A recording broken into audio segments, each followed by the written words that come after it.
Kamusta? Ngayon ay gusto kong mag-post tungkol sa isang hindi nalutas na kaso sa Japan. Tulad ng alam mo, ang batas ng mga limitasyon ay kasalukuyang inalis na sa Korea. Sa ilalim ng Taiwan Law noong 2015, inalis ang batas ng mga limitasyon.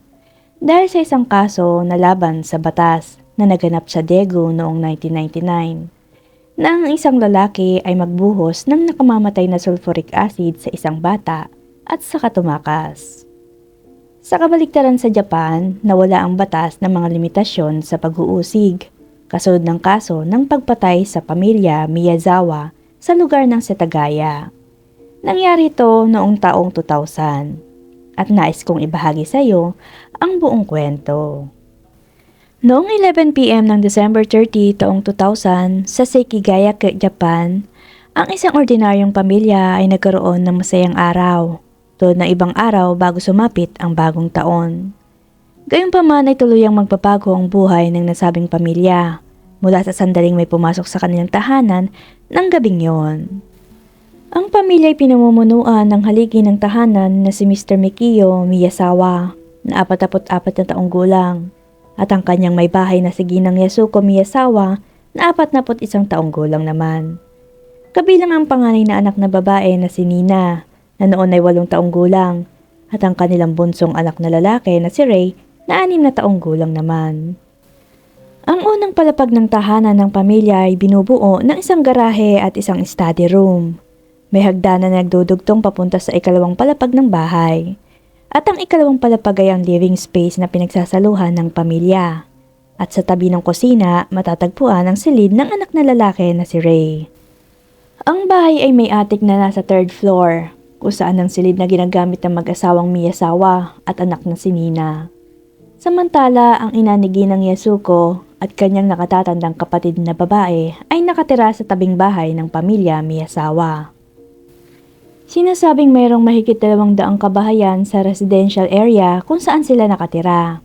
Ngunit sa mga oras na yon, ang kanilang munisipyo ay nagkaroon ng proyekto na palawakin ang lupain ng park. Kaya maraming residente na ang nirelocate. At sa oras ng insidente, 4 na pamilya na lamang kabilang ang pamilya Miyazawa ang naiwang nakatira doon. At syempre, ang pamilya Miyazawa ay may plano ring lumipat sa pagsapit ng April 2001. Dahil dito walang ilaw sa gabi sa lugar, kaya sadyang napakadilim at ilang kabahayan na ang nawasak. Sinasabing napakatahimik daw sa gabi. At ibabahagi ko ngayon ang pag-reconstruct ng mga kapulisan patay sa kanilang investigasyon. Pagsapit ng alas 11 ng gabi noong December 30 taong 2000, sa likod ng bahay ng pamilya Miyazawa ay may nakatitig sa ikalawang palapag. Gamit ang bako ng park sa likod ng bahay, ay madali niyang naakyat ang ikalawang palapag na tinitingnan niya bilang stepping stone. At ang mga sanga ng puno sa paligid ng bakod ay ganap na nabali. At ang mga bakas ng paa ng kriminal ay natagpuan sa lupa sa ilalim ng bintana. May screen sa pinto ng banyo, ngunit natagpuan itong napunit at bumagsak sa sahig. Bandang alas 11, narinig ng kalapit na residente ang tila away sa bahay. At matapos ang 30 minuto ay sumigaw ang isang babae. At pinatotohanan niya na nakarinig siya ng malakas na kalabog. Noong una ay hinihinalang tunog iyon ng pagkahulog ng biktimang si Mr. Mikio mula sa hagdanan matapos salakayin ng kriminal. Ngunit na matapos subukan ng mga pulis nagmawa ng kalabog gamit ang punching bag ay napagtanto nila na ang tunog ay hindi pala pagbagsak ng tao.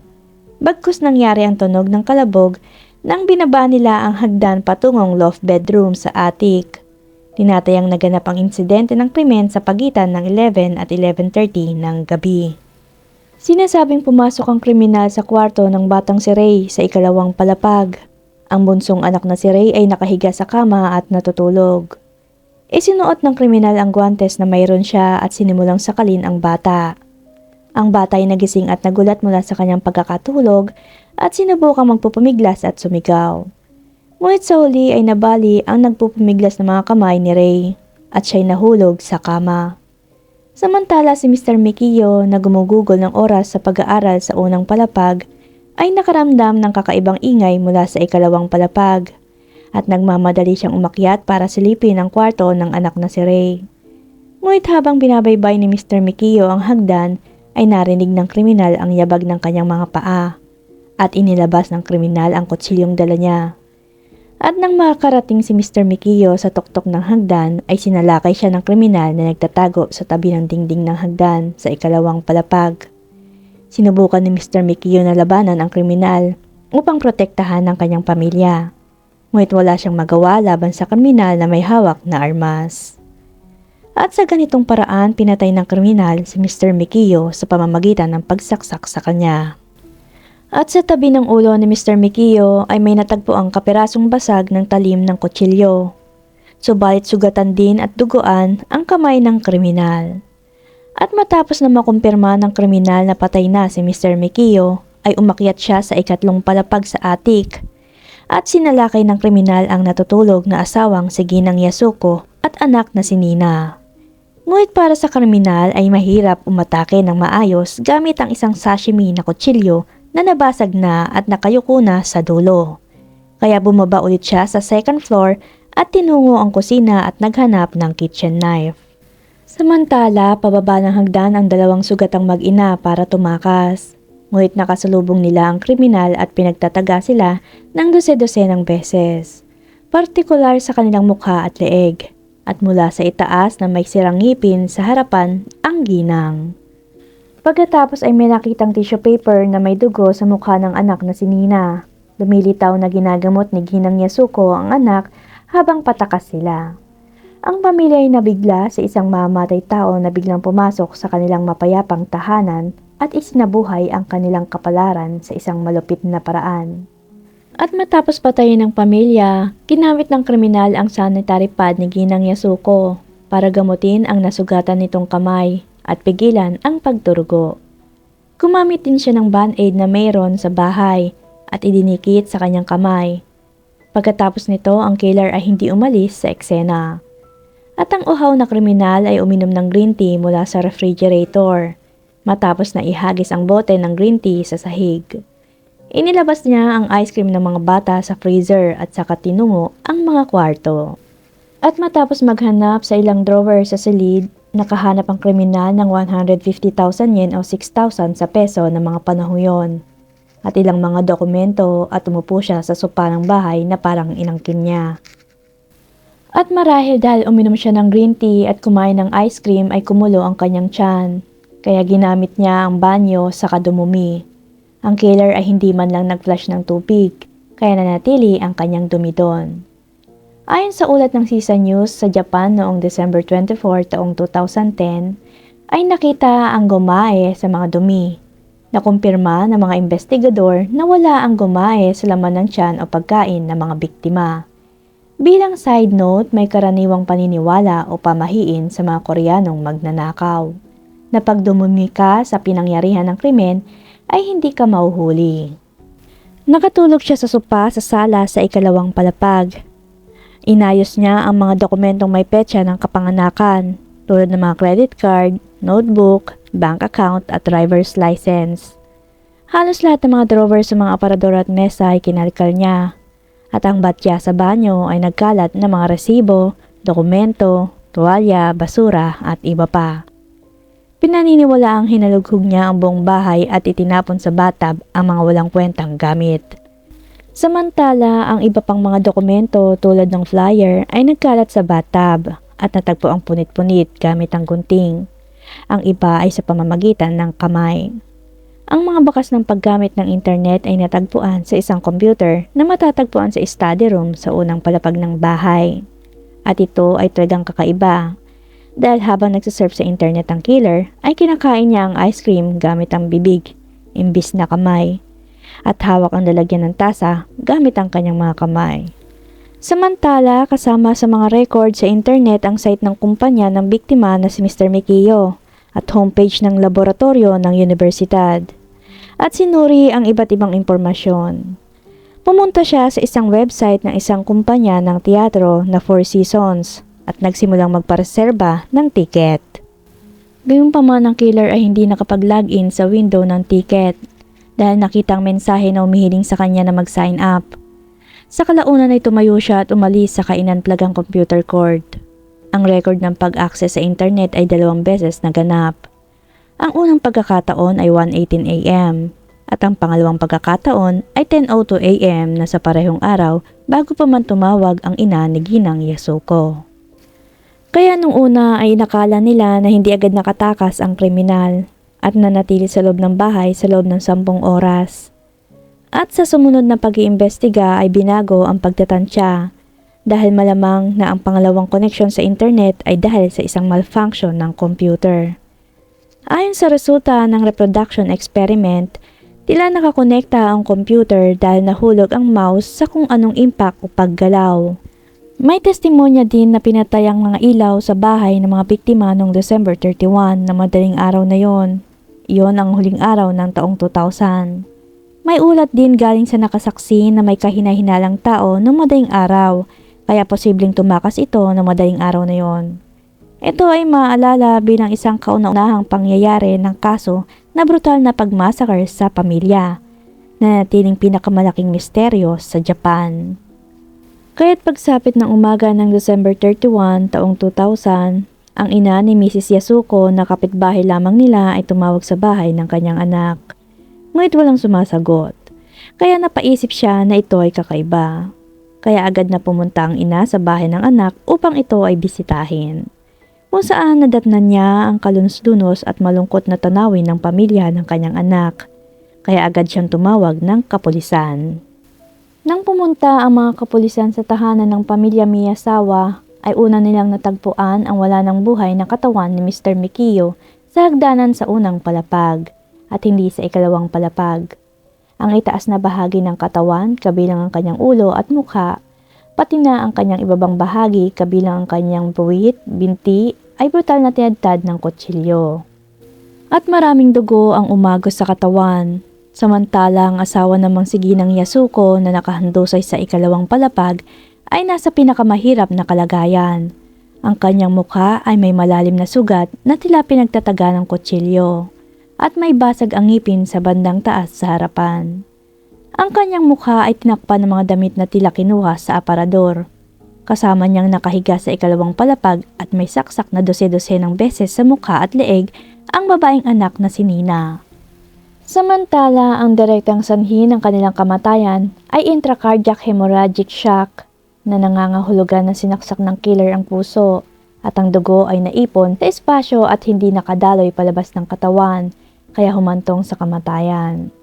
Samantala, natagpuan naman ang bangkay ng anak na batang lalaki na si Ray sa pangalawang palapag sa loob ng kanyang silid. Nakitaan siya ng bakas ng confused fracture ng thyroid cartilage sa kanyang leeg na tila dumanas ng pananakal na sanhi ng kanyang kamatayan. At walang mga saksak ang nakita sa kanyang mga katawan. Ang kaso ng pagpatay sa pamilya Miyazawa ay isa sa 5 pinakadakilang misteryosong krimen sa Japan. Ito ay isang kaso kung saan hindi nahuli ang kriminal, kahit na napakaraming bakas at ebidensya ang naiwan ng killer. Ang hinihinalang suspect na iniulat ng Japanese police ay ang mga sumusunod. Ang taas ng killer ay tinatayang humigit kumulang 175 cm o 5'8". At ang circumference ng kanyang bewang ay nasa paligid ng 83 cm. Lalaking tinatayang nasa pagitan ng 20 hanggang 35 taong gulang. Sa paghusga sa pag-uugali ng killer sa paraan ng kanyang krimen, ay tiyak na matapang siya at walang hiya. Nakita din na maayos niyang tinupi ang kanyang mga damit, kaya inihayag na siya ay isang maselang tao. Samantala, 12 ng fingerprints ng kriminal ang natagpuan sa bahay. Dahil hindi ito tumugma sa mga fingerprints ng mga kriminal na may records na, naisip nila na ito ay unang beses na ginawa niya ang krimen. Ang mga naiwang gamit ng killer ay size large na Navrang shirt at size large na Uniqlo nylon black AirTech jacket. May mga bakas umano ng buhangin sa dalampasigan, mga nalaglag na dahon, dumi ng alagang ibon at pollen na galing sa mga bulaklak sa loob ng jacket. Natagpuan din nila ang itim na guwantes na galing sa balahibo ng balat ng baboy at sa pamamagitan ng dugo sa pure gloves na tukoy ng salarin ay type A. Nakita din nila ang checkered muffler o scarf na may pula at orange na solid na linya sa berdeng background. Kulay abo na ganchilyo na sombrero Sashimi knife na may haba ng talim na 21 cm na ginamit bilang sandata na made in Fukuiken. Kasama din ang 2 muji na itim na panyo. Napansin din nilang nag-spray ang killer ng pabango sa banyo at plinansya ng mabuti. Kaya nahuhulaan nila na ang kriminal ay isa talagang maselang tao. At meron din siyang hip bag o belt bag na gawa ng kumpanya sa Osaka Prefecture na may naiwan ding puting sapatos na pang tennis na ang manufacturer ay sa bansang Britanya na may tatak na Schlesinger. Ngunit ang bansang gumawa ay Korea. Di nagtagal pagkatapos malaman ng taong bayan ang insidente, nakatanggap ang pangkat ng investigador ng isang kapanipaniwalang tip. Ang ulat ay bandang 5:20 ng hapon noong December 31. Di umano isang lalaki ang nakitang may malalim na sugat sa kanang kamay sa Tobunico Station. Mga 3 oras ang layo sa pamamagitan ng subway mula sa Setagaya Station. Pagbaba ng lalaki sa istasyon ng tren ay dumiretso siya sa klinik at nagpagamot. At tinanong siya ng isang empleyado ng tren kung ano ang nangyari. Ang sinabi ng lalaki ay di umano isang hiwa ang natamo niya nang hindi sinasadyang nahulog ang kanyang kutsilyo sa tren. Ngunit walang nakitang bakas ng dugo sa tren at masyadong malalim umano ang sugat na dulot ng pagkahulog ng kutsilyo. At halos kita na ang buto. Kaya mukhang imposible ang sinasabi ng lalaki. Ito'y isang gininto ang pagkakataon upang makilala ang suspek, ngunit pinalampas lang ito ng mga otoridad para imbestigahan. Ito ay dahil hindi nila masyadong binigyang importansya ang ulat, dahil nakatutok ang isipan nila na maaari nilang mahuli ang killer sa pamamagitan ng mga fingerprints na naiwan nito sa pinangyarihan ng krimen. At habang ang kaso ay naging misteryo, ang pangkat ng pagsisiyasat ay muling tumingin sa mga ulat at saka bumuo muli na madiinang pag-iimbestiga. Ngunit lumipas na ang 10 buwan ay wala pa ring magandang balita sa kaso. At habang umuusad ang pag-iimbestiga ay nagalit ang mga mamayan sa mga otoridad dahil hindi man lang sila makahanap ng kahit isang palatandaan sa kabila ng malawakang pagsisiyasat.